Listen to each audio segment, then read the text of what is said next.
আগের দফাগুলির মতো পঞ্চম দফাতেও দু একটি ছোটখাটো বিক্ষিপ্ত ঘটনা ছাড়া ভোটগ্রহণ শান্তিপূর্ণ ছিল বলে নির্বাচন কমিশন জানিয়েছে।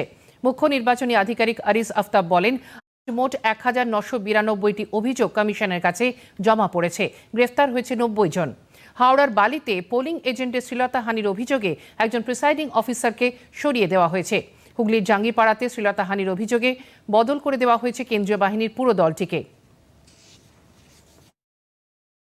ভোট শান্তিপূর্ণ হয়েছে এবং মেজর কোনো ইনসিডেন্ট সেরকম কিছু হয়নি।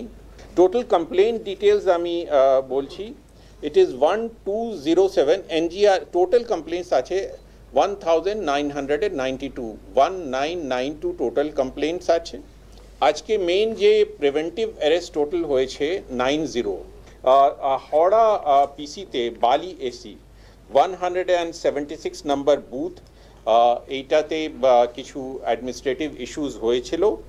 তারপরে আমরা প্রিসাইডিং অফিসারকে চেঞ্জ করেছি with some there issue with some polling agent, and এইটা আমরা ইনভেস্টিগেশন করছি। But the presiding officer was changed and ওখানে ভোট হয়েছে। This is Howrah PC Bally AC 176 number booth.